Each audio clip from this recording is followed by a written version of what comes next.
Praise God. Ngayon pong umaga, kung tayo po ay mayroon po mga Biblia,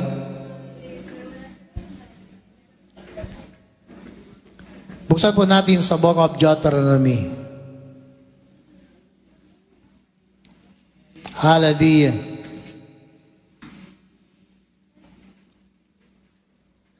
Deuteronomy chapter 30. Yan din ang atin pong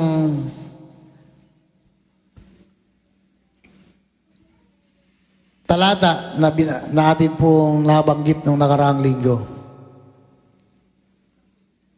Hallelujah. Simulan natin sa verse 9.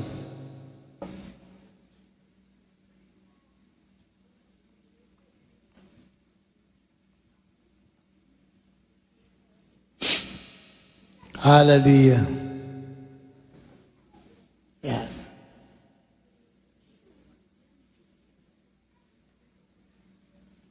Medyo mag-side view ako.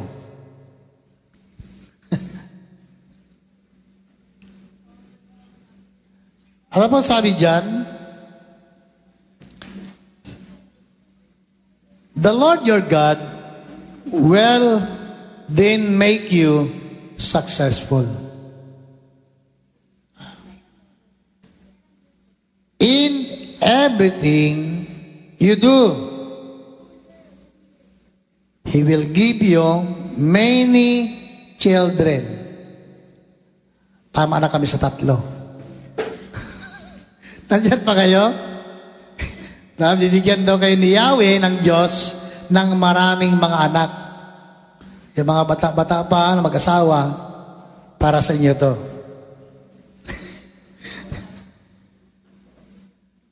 Numerous livestock. Ito, gusto ko ito. Mga marami daw mga hayop, mga alaga. Pero siguro tama na kami sa manok at aso sa bahay. Nagreklamo na yung aking mga kasambahay. Hallelujah. He will cause your fields to produce abundant harvest. For the Lord will again delight in being good to you as He was to your ancestors.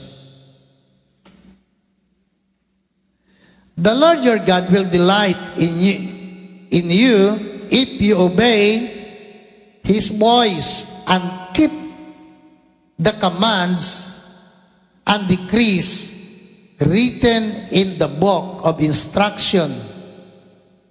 And if you turn to the Lord your God with all your heart and soul. Amen. Pinagpala po ng Panginoon ang pagkabasa ng kanyang mga salita. Hallelujah. Sino po ang nangangarap na maging matagumpay sa buhay? Lahat tayo, nangangarap tayo. Darating ang panahon ay masabi na ikaw at ako ay naging matagumpay. Sa anumang uri at larangan ng buhay. Tayo po, bilang isang tao, lahat tayo po, mayroon po mga pangarap. At yung mga pangarap natin, minsan, marahil ay napapanaginipan pa natin. Diba? Kaya, mahalaga sa tao na mayroong pangarap. Amen? Mayroon kang pangarap sa buhay mo, may pangarap ka sa pamilya mo, may pangarap ka sa mga anak mo, at sa magiging mga lahi mo. Hallelujah. So bakit nga ba si Abraham, bakit nga ba si Abraham, nung si tawagin ng Diyos, si Abraham ay sumunod sa panawagan ng Diyos. Bakit? Sapagkat si Abraham ay may pangarap. Amen? Ha? At yung pangarap na mayroon siya, hindi mangyayari kung hindi siya susunod sa kalooban ng Diyos at manatili lamang kasama ang kanyang mga magulang, kamag-anak. Diba? Di ba minsan gusto natin, gusto natin manatili lang tayo kung saan tayo ipinanganak. Doon lang tayo. Dito na tayo namulat bilang tao. Kilala natin ang mga tao, kapitbahay, kamag-anak, di ba? Kaya mayroong mga lugar na halos yung buong barangay kilala mo na eh. Kasi ang mga tao na nandun, isang pisa kung tawagin. Alam mo isang pisa? Na halos isang barangay magkakamag-anak.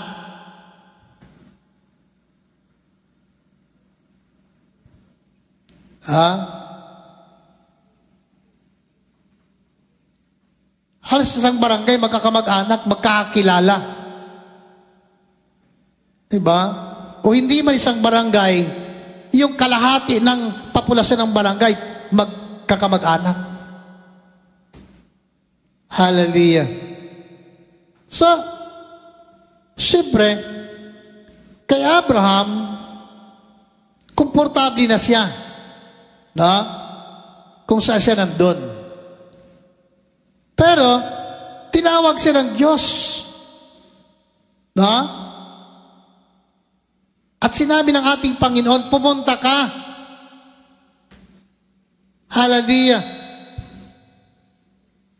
Siya pinapupunta ni Yahweh sa lugar na hindi niya kabisado, hindi niya alam. Hindi niya kilala ang mga tao na nandun. Diba?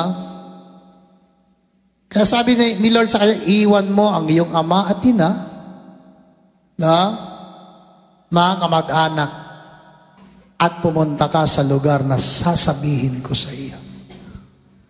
At doon ay pagpapalain kita. Para maging pagpapala. Diba? Sabi sa Genesis chapter 12. Hallelujah. So, makita po natin mga minamahal na mahalaga po ang pagsunod. Amen. Amen. Ang pagsunod sa Diyos ay mahalaga. Hallelujah. Subalit kailangan nating sumunod sa mga patakaran ng Diyos. Amen po ba? So we must follow the rules. Ano ba yung mga rules ni Lord? Hallelujah. Para tayo magtagumpay, sumunod tayo sa patakaran ng Diyos. Amen. Follow the rules. Amen. Yan po ang ating paksa. Sundin natin na follow the rules of God. Sundin natin ang mga patakaran ng Diyos. Ano bang sinasabi ng atin pong Panginoon? Sa atin pong mga talatang nabanggit o nabasa kanina. Sabi niya, then you will again obey the Lord and keep all His commands. Amen. Obey the Lord and keep all His commands. Obey and keep all His commands. So, ano ba yung mga kautusan ng atin pong Panginoon?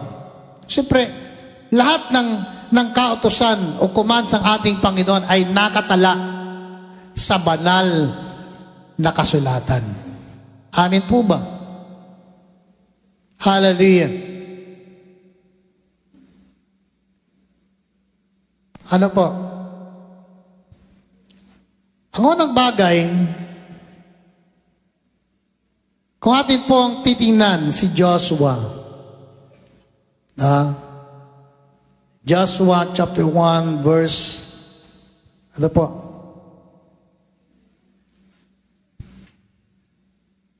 Verse 8, ano sabi dyan?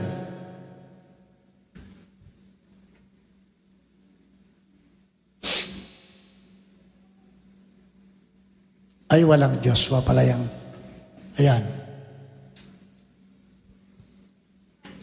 Sabi dyan, study this book of instruction continually.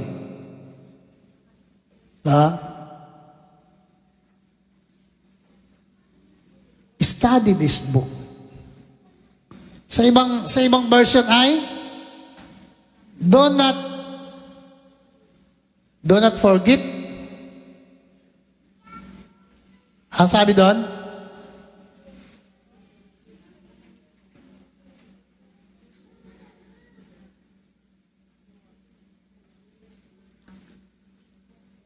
This book of the law shall not depart from your mouth. This book of law. So, dito po mga minamahal, nakasulat kung ano yung mga patakaran ng atin pong Panginoon.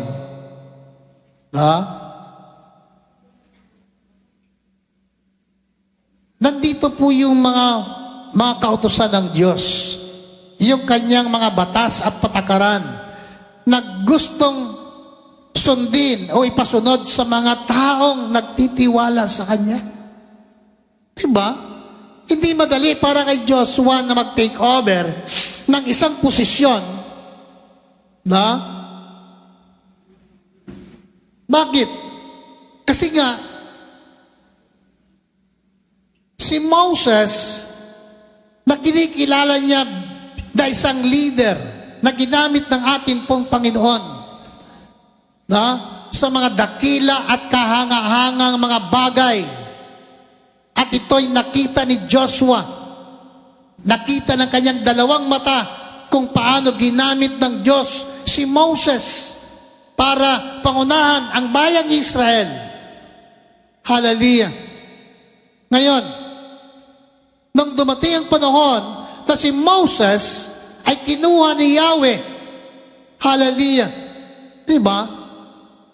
Kailangan na magtalaga ang Diyos ng susunod na leader para dalhin ang kanyang bayan sa lupang pangako. Walang iba kundi si Joshua.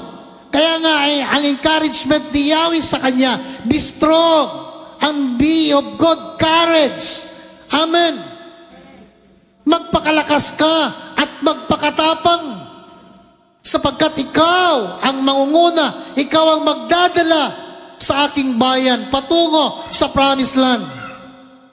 Hallelujah. Sa kapatid mga minamahal, kaya nga, ang challenge sa kanya ng ating pong Panginoon, huwag mong kaligtaan. Diba? This book of law. Hallelujah. Glory, glory to God. Gusto ba natin na tayo po ay pagpalain ng Diyos?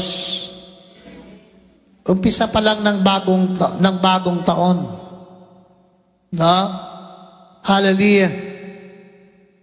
At sa Biblia ay binabanggit yan, mga minamahal, mula sa simula ng taon hanggang sa katapusan.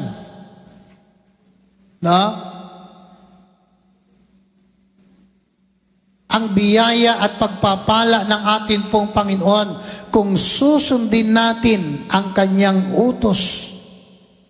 Hallelujah, at sumunod tayo sa kalooban niya. Kapatid, mga minamahal, ay makikita natin ang mga bagay na ipinangako ng ating pong Panginoon para sa bawat isa. Amen? So, this book of the law shall not depart from your mouth. Hallelujah. But you shall meditate in it day and night. Diba? No? Mayroon pong patakaran ang Diyos para sa atin. Huwag nating isipin at huwag nating sabihin, ay, para lang kay Joshua yan eh. No? Iba naman tayo. Kapatid mga minamahal. No? Alam ba natin na ang paglago ng ating pananampalataya ay nakadepende sa atin? Diba? Nakadepende sa ating pagsunod. No? So, kailangan nating sundin. No? At kailangan nating kilalanin at tanggapin ng salita ng atin pong Panginoon. Kay Joshua ay salita din ng Diyos para sa atin. Amen po ba? Hallelujah. Siyempre, dapat natin kilalanin ang Diyos. Salamat sa Panginoon. Hallelujah. Siyempre tayo bilang mga mananampalataya, kinikilala natin. Binibigyan natin ng honor. Higit sa lahat, ang Diyos na may likha ng langit at ng lupa. Amen. Nakita ba natin sa YouTube, sa Facebook? Diba? Bumabiral ngayon yung kung paano pagtawanan ng mga mayayaman at celebrities sa Hollywood. No? Ang Diyos. Diba nagkaroon ng Golden Globe Award sa Hollywood? No? Noong nakarang araw lang, bago nangyari yung sunog. Hallelujah.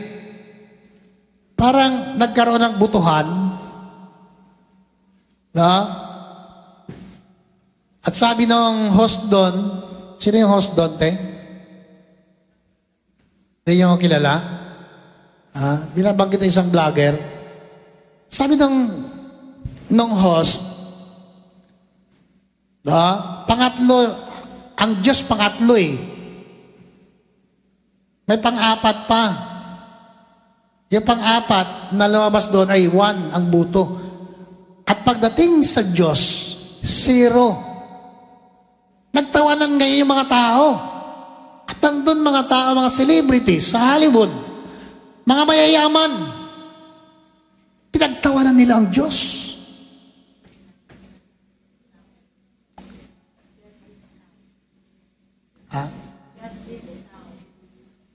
Godless town? So nagtawanan, sabi nung host, nagtawanan yung mga tao. 2 araw makalipas. Ano nangyari? Nagkaroon ng sunog. Libo-libong bahay ng mga mayayaman na nakatira. Isa po doon na nakatira, anak ni Marilyn Cooper, na missionary ng Foursquare. Nasunog ang bahay. Bakit? Kailan naman ang Diyos hindi nagbibiro? Amen? No? Hindi yung pwedeng pagtawanan ng Diyos. Diba?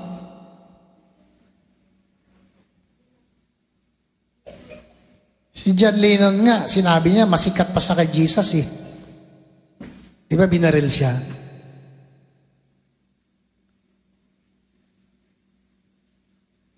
Hallelujah. Alam ba natin yon? Kahit yung gumawa ng Titanic, sabi niya kahit ang Diyos hindi kayo palubugin yung barko niya. Anong nangyari? Diba? Lumubog ang Titanic, 1,000 tao namatay. Ang Diyos ang pangalan ng Panginoon. kailangan natin bigyan ng mataas na respeto. Amen? Hallelujah. Kaya nga, sa ating kalagayan bilang mga anak ng ating pong Panginoon, ay nagsasalita dito ang Diyos kay Joshua. Sabi niya, this book of law, do not depart from your mouth. Hallelujah. But you shall meditate it day and night. Meditate. Ang salitang meditation kasi, dapat may panahon sa buhay natin. Yung mga salita na ating binabasa sa Biblia, kailangan namnamin natin. Di ba? Sabi ko sa inyo nakarang linggo, sabi ng isang kapatiran, yung lulo niya, pag ngumuya, 100 sa kanan, 100 sa kaliwa, bago lunukin ang pagkain. Ninanamnam niya eh. No? So, kailangan natin i-meditate, namnamin natin. No? Yung salita ng Diyos na ating kinakain. Amin po ba? Bakit? Ang Biblia, ang salita ng pagkain ng ating espiritu yan. Ngayon, pag kinulang ka sa pagkain espiritual, alam mangyayari sa iyo? Magiging malnourished ka. Hello? Diba? Magiging malnourished sa iyong pananampalataya. Hallelujah. Mangangayayat ka sa iyong pagiging Kristiyano. Siyempre kung payat ang iyong Christian life, madali kang kapitan ng coronavirus. Hallelujah. Diba? Madali kang kapitan ng mga sakit. Diba? Kunting bagay lang na iindahin mo. Masasaktan ka. Magbabackslide ka. Bakit? Masakitin ka eh. Kulang ka na sa pagkaing salita ng Diyos. Kulang ka sa espiritual na mga bagay. Ang sabi ng Biblia, kailangan nating i-meditate day and night. Hallelujah. Ano ba ang sabi dyan? That you may observe to do according to all that is written in it. For then you will make your way prosperous, and then you will have good success. Amen. Magkaroon tayo ng magandang kawakasan sa buhay. Hallelujah. Magkaroon tayo ng matagumpay na buhay kung gagawin natin at sundin natin ang mga patakaran ng ating Panginoon. Diba? Ano sabi ni Pablo sa Korinto? No?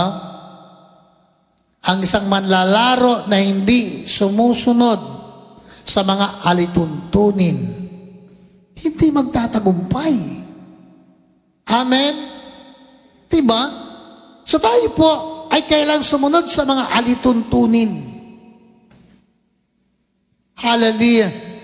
Kailangan natin sundin ang ating pong Panginoon.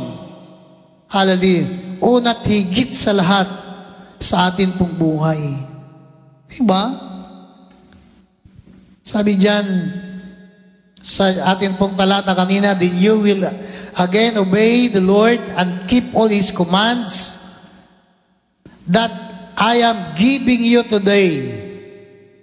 The Lord your God will then make you successful.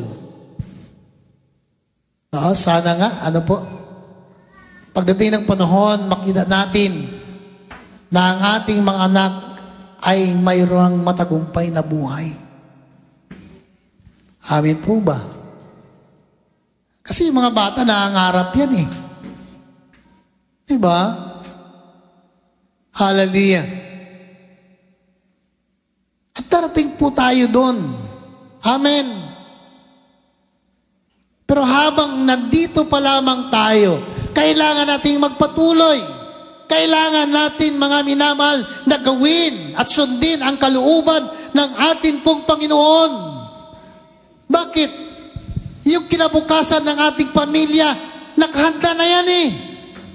Nakaprepare na yan ni Lord para sa kanila. Hallelujah.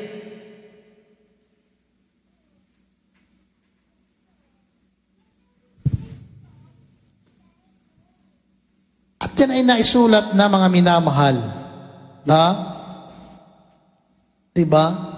Sabi ng Bible, the Lord your God, the Lord your God. Hallelujah. Ang Panginoon at Diyos natin. Sabi ng Bible, will then make you successful. Diba? Si Lord ang gagawa ng paraan para ikaw ay maging matagumpay. Alam ba natin yon? Si Manny Pacquiao. Di ba nakita natin ang buhay ni Manny Pacquiao? Di ba? Kargador lang siya. Na siya ay bata pa, talagang mahirap ang buhay niya. No? Kung ano-anong trabaho ang pinasok niya bago sa naging boxing hero. At yung pagiging boxer niya, hindi rin madali. Sige nga, sumama ka doon sa ring, pumunta ka sa ring, at ikaw magpabugbog doon. Madali ba ka magpabugbog? Para lang magkapera? Kaya may kasabihan eh, mayad ang gasiling, hayang gaboksing. Oo nga naman. Madali lang, sige, mali, sundok, sige, kaliwa, kanan, sige pa. Buti ka lang yan. Ay, ikaw nandun. Diba? Kaya pagkatapos ng 12 rounds kita niyo yung mga boksingero, may pasa dito, kung hindi, may bukol dito, talagang, no? May mga headbutt, duguan, no? Pero pagkatapos doon, ang dami namang pera. O, di ba? Hallelujah. O, saan si Manny ngayon? Saan siya nakatira? Si Manny ay nakahanay doon sa mga taong kilala at mayayaman sa Pilipinas. Diba? May bahay sa Forbes Park, Makati. Ikaw na. Diba? Dati-dati, kung babalikan natin yung buhay niya, at yung buhay niya ngayon, napakalayo ng diferensya. Hallelujah. Diba? Napakalayo ng diferensya ng kanyang kalagayan. Na? Mula sa wala. Pero, nakita natin. Kasi nga, lahat ng patakaran sa bawat laban ay ginagawa niya. Diba? Dumadaan sila sa napakahirap na pagsasanay. Hallelujah. Para lamang manalo, para lamang magtagumpay sa bawat laban na kanyang kinakaharap. Hallelujah.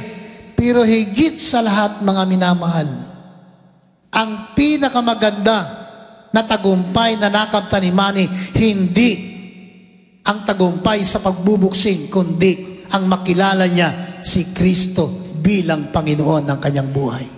Palapakan po natin ang ating pong Panginoon. Diba? Hallelujah. Pagkamat hindi natin ganap at lubos na kilala si Manny Pacquiao. Diba? Pero alam niyo, mga minamahal, yun lang nakikita natin sa mga testimony at patutuon niya kung paano na bago ng Diyos ang kanyang buhay.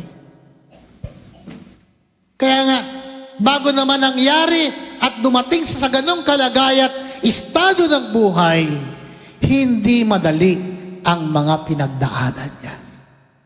Nandiyan pa kayo? Kaya nga, yung mga pinagdadaanan niya natin ngayon, kapatid mga minamahal, lahat ng yan pinagdaanan ng mga taong sumusunod sa kalooban ng Diyos. Amen po? No? Paano natin masabi na tayo po ay successful kung hindi naman tayo dumaan sa iba't ibang uri ng mga pagsubok sa buhay? Diba? Hallelujah. Kaya nga, sinong gumagawa niyan? Ang Diyos. Sabi ng Bible. Diba? The Lord your God will then make you successful. Amen. At dapat natin consider yan. Ay, ako'y nagtagumpay sa buhay kasi magaling ako eh. Ikaw na. Diba? Saan si Lord sa buhay natin? Diba? Kung dumating man tayo sa tugatog ng tagumpay, huwag nating kaligtaan at kalimutan na ang lahat ng yan ay kaloob ni Lord sa atin. Huwag nating gayahin si Nabucodonosor. Amin po ba? Ha? Baka magayin tayo sa kanya. Hallelujah. Diba? Sabi ng Bible, dahil si Nabucodonosor nagkaroon ng pagmamataas. Nang lahat ng mayroon siya, lahat ng tagumpay niya sa buhay ay dahilan sa kagalingan na mayroon siya. Nakalimutan niya ang Diyos. Diba?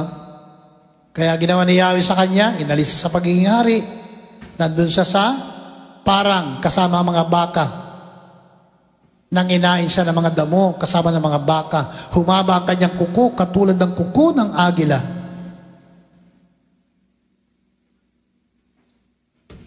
Nanauli ang tamang kaisipan ni Nabucodonosor nung kilalanin niya ang Diyos sa lahat ng tagumpay na mayroon siya.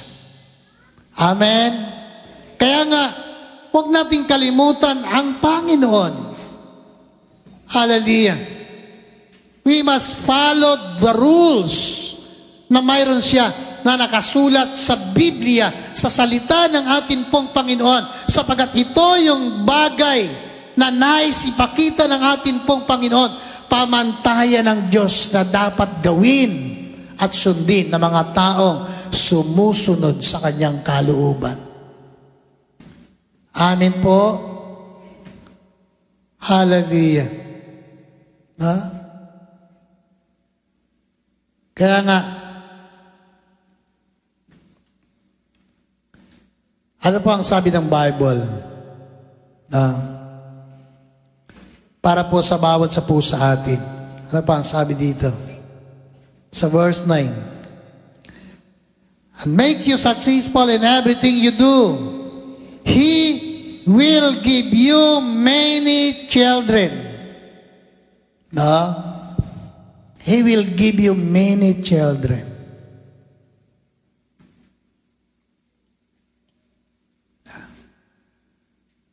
Blessing po yan. Pagkaroon ng maraming anak, blessing yan.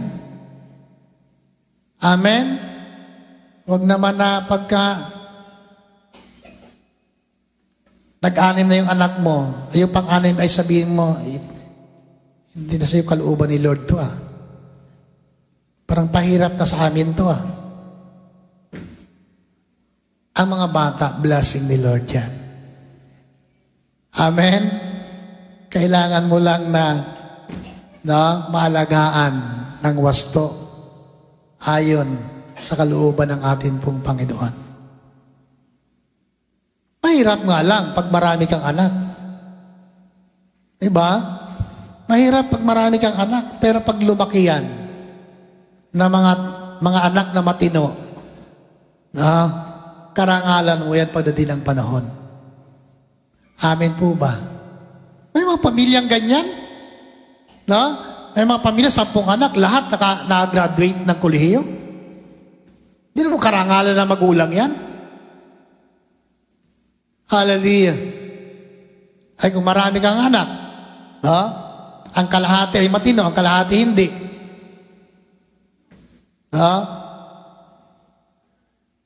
Sabi ko sa inyo hallelujah.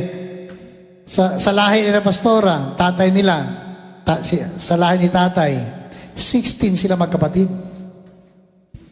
Pero mo 16 ano? Halimbawa, lahat yan ay buhay, 16. Siguro, yung ibang, yung pang 14 dun, hindi mo na, makalimutan mo ang pangalan niya. Sino ka nga? Hallelujah. Kaya sa dami nilang magkakapatid, ang dami ding mga naging anak. Hallelujah. Doon sa naging kamag-anak ni pastora, mga pinsan niya, may nagpastor. Pero may kapatid na hold-upper. Diba? Ganun talaga eh. Pero alam niyo mga minamahal, bahagi ng tagumpay galing sa Diyos, mga minamahal, kasama sa pangako ng Panginoon ang pagkaroon ng maraming lahi. Siyempre, yung magiging lahi na ibibigay ng Diyos sa iyo, ang lahi mo ay mga anak na maglilingkod sa Panginoon. Amen po ba? Diba pangarap natin yan, na yung lahi natin, mga anak natin, mga anak nila, ay maglilingkod sa atin pong Panginoon. Mula sa lahi mo, ay makikilala at maalala ng iyong mga apo, ay ang lulo namin pala ay pastor eh. Diba? Ay ang lulo ko pala ay matagal na naglingkod sa Panginoon. Maalala nila yan. Kasi pangako ng Diyos yan. Na pagpapalain niya ang ating mga magiging anak at anak-anak nila pagdating ng panahon. Kung susundin natin kung ano ang mga utos ng ating pong Panginoon. Hallelujah. Ano ang role sa bagong tipan? Hallelujah.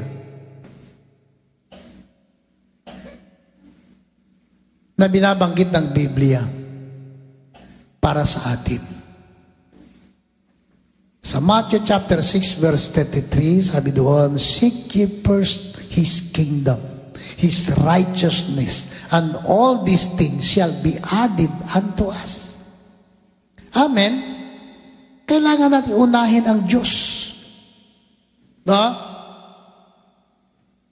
Yan po isang panuntunan sa Biblia na dapat nating sundin, na unahin natin ang atin pong Panginoon, His kingdom, His righteousness, at anumang bagay na kailangan mo ay ipoprovide ni Lord para sa iyo. Amen? Yun lang ang gagawin natin, unahin natin siya. Lahat ng bagay na kailangan natin, yung mga bagay na pinoproblema ng mga taong walang pananampalataya, ibibigay ng Diyos para sa kanyang mga anak na sumusunod sa kanyang panuntunan. Amen po ba? Hallelujah. Kaya nga mga minamahal, huwag nating kalimutan ang mga bagay na sinasabi ng Panginoon at nakasulat sa Biblia.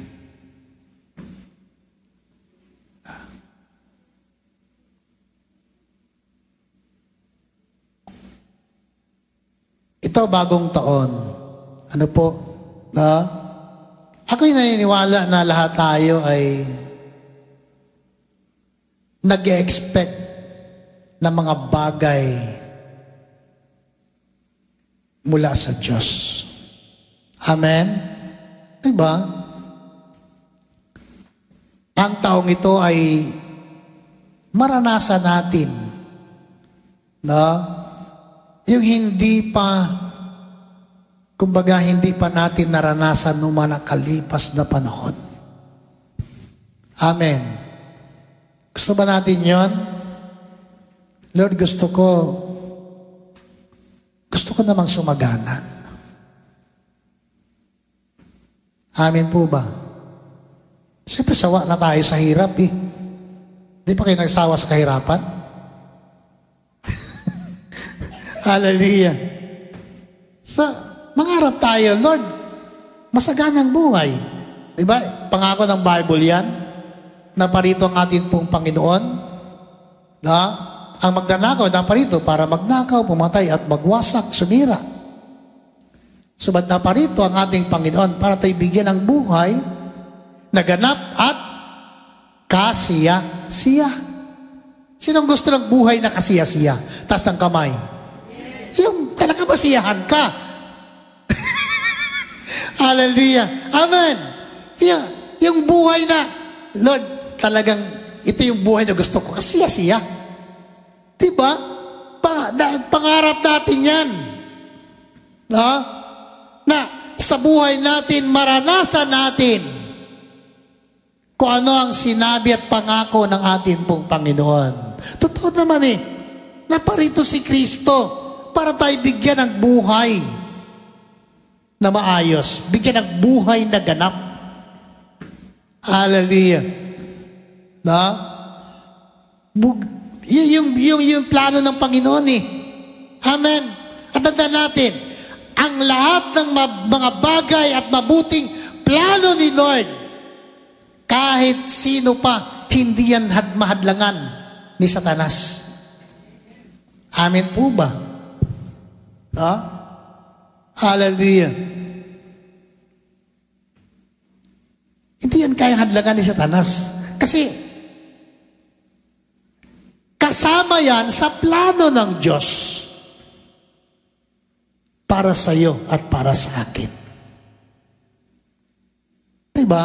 Sino mag-aakala na isang araw bibigyan ka ni Lord ng magandang sasakyan? Alam niyo, minsan, sukatan ng tao, pag may sasakyan ka, magandang buhay mo. Di ba natin alam? Maraming may sasakyan, malaki din ang problema. Buti si Father Mark, may sasakyan. Oh.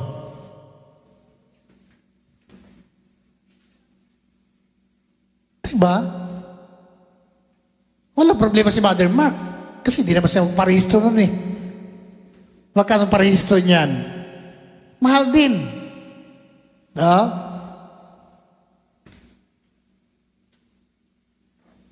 Nangangarap tayo, Lord, bigyan mo kami ng sasakyan. Ang tanong, may pangkrudo ka baga?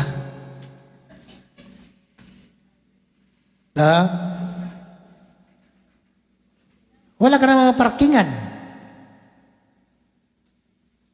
Pero alam niyo mga minamahal, yan kasi pamantayan ng mundo, pamantayan ng tao.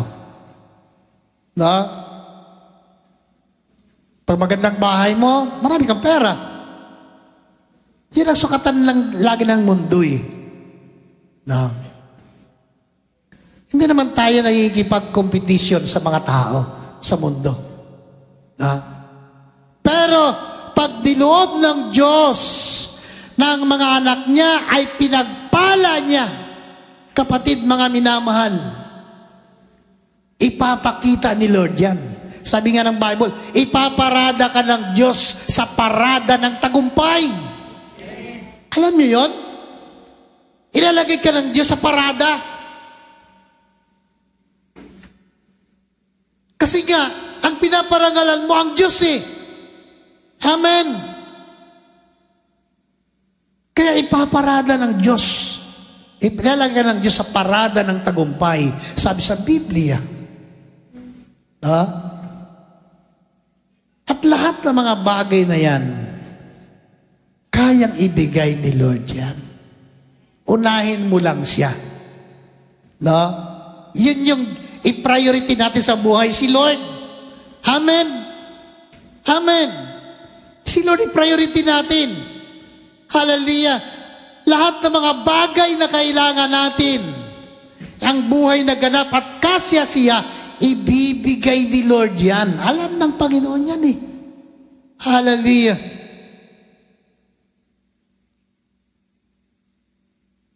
Kaya nga, we need to follow the rules. Amen? Amen. At tayo bilang mga anak ng Panginoon, matuto tayong sumunod. Sapagkat ang pagsunod ay kalooban ng Diyos. Sabi ng Bible, to obey is better than sacrifice. Amen. Sundin natin ang Diyos. Una at higit sa lahat. Tayo po ay tumayo. Hallelujah. Pasalamatan po natin ang ating pong Panginoon. Pasalamatan natin si Lord na yung blessing na nakalaan para sa iyo. Iyo talaga yan. Amen? Hallelujah. At kung dumating yung panahon na yon, panahon ng pagpapala sa pamilya mo, sa sambahayan mo, huwag mong kalimutan, ibalik sa Diyos ang papuri at pasasalamat. Amen. Hallelujah.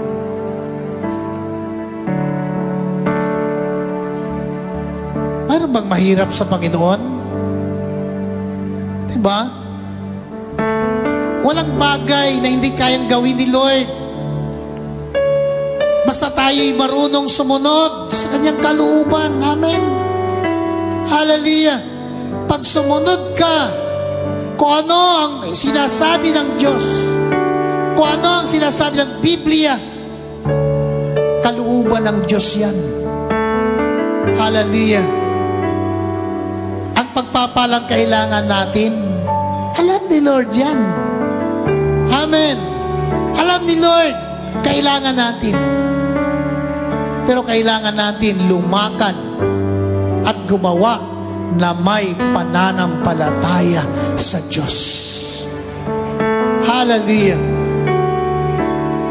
Glory, glory to God.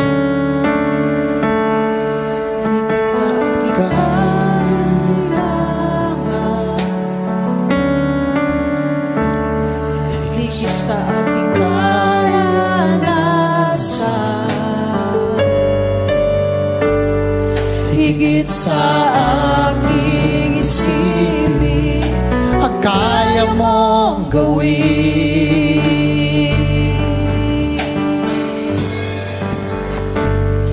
Higit sa aking kailangan,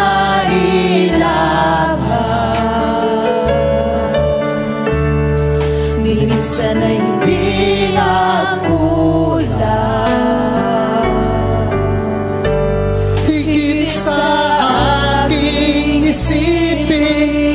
Ay kaya mong gawin. Bawat araw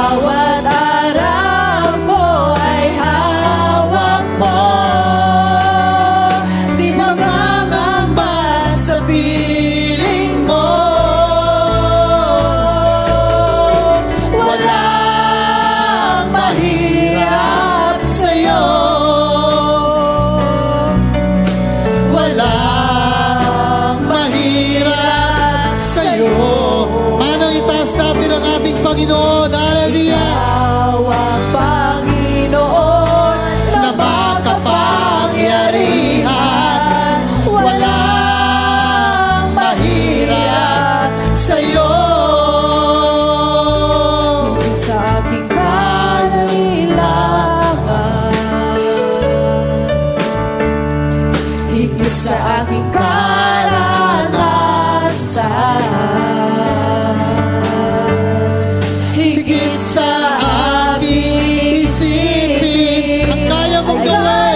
sana'y hindi nagkulang.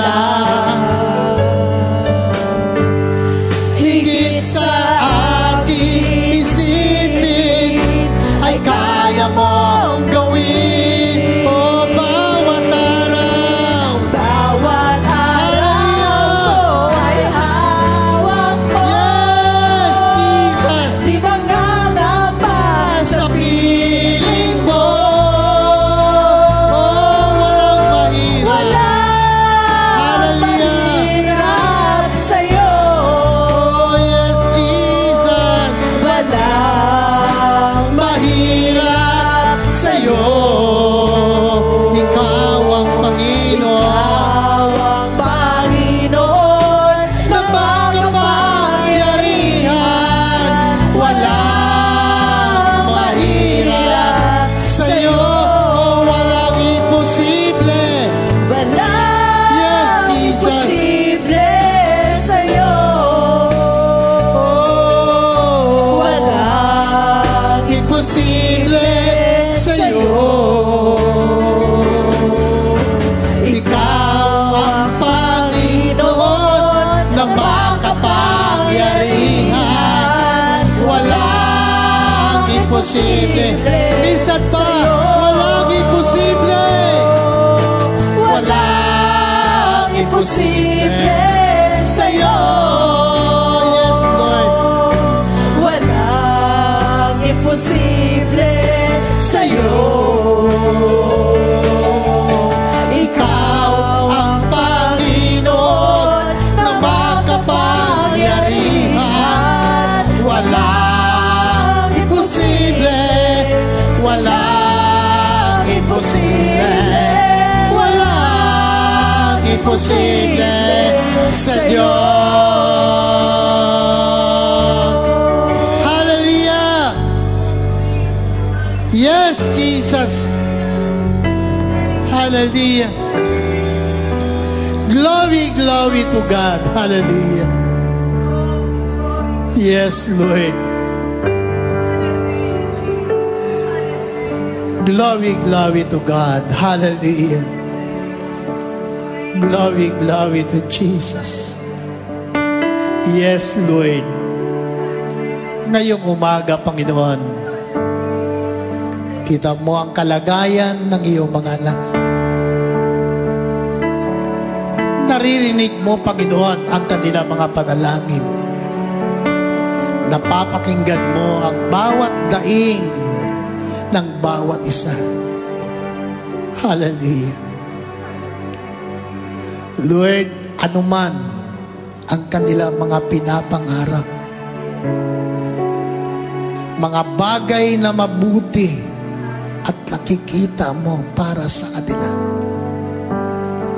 Panginoon, ang aking panalangin ngayong umaga, ikaw ang Diyos na magbigay ng katugunan sa lahat ng mga bagay na ito. Hallelujah. Lord, salamat. Una't higit sa lahat, paguhin mo ang aming mga puso. Paguhin mo ang aming kaisipan. At turuan mo kami na sumunod sa iyong mga patakaran. Hallelujah. Tulungan mo, Panginoon, ang bawat isa na kami, dakilang Diyos, ay patuloy na sumaliksik ng iyong mga aral at salita. Pagbulay-bulayan lagi namin, Panginoon, ang iyong salita at mga pangako'y panghawakan namin. Ang pangako mo ay totoo at gagawin mo kung ano ang iyong sinabi, dakilang Diyos. Para sa mga tao at sa iyong mga anak na nagtitiwala sa iyo. Lord, salamat. Patuloy mo pang iunat ng iyong mapagpalang kamay sa bawat buhay, sa mga bata, sa mga kabataan. Panginoon, samahan mo sila sa kanilang mga pangarap. Hallelujah. Ng mga pangarap na ito, dakilang Diyos, ay pangarap para ikaw ay kanilang maparangalan habang sila ay nabubuhay. Lord, salamat sa bawat mga magulang, sa bawat pamilya, mag-asawa na narito. Patuloy, Panginoon, na pangunahan mo ang kanilang mga buhay. Hallelujah. Ingatan mo ang bawat isa po sa kanila. At patuloy na katagpuin ang bawat pangangailangan ng bawat pamilya. I pray, O God, na sa lugar ito, sa iglesia ito, walang pamilya na magdarahop. Walang pamilya na magugutom in the name of Jesus Christ. Sapagkat ikaw ang Diyos na buhay at makapangyarihan, na nangako ng buhay na ganap at kasiyasiya sa mga anak mo na nagtitiwala sa inyo. Sa iyo namin pinagkakatiwala, Panginoon, ang aming buhay. Sa bawat problema na mayroon ang iyong mga anak, ikaw ang magbigay ng solusyon. In the name of Jesus. Mahirap man, imposible man para sa amin, pero sa inyo, Panginoon, walang bagay na hindi mo kayang gawin. Walang bagay na mahirap para sa inyo. Walang bagay na imposible sa inyo, sapagkat lahat ay kaya mong gawin para sa iyong mga anak. Salamat, dakilang Diyos. Ingatan mo ang aming mga buhay. Bakuran mo kami ng iyong banal na dugo at ihatid ng ligtas sa aming mga tahanan. Sa iyo ang kapurihan, ang kapayapaan ay ilagay mo sa mga puso ngayon at magpakailanman, sa pangalan ng Ama, ng Anak at ng Banal na Espiritu. Amen! Hallelujah! Glory, glory to God. Magandang tanghali po. God bless you. Hallelujah.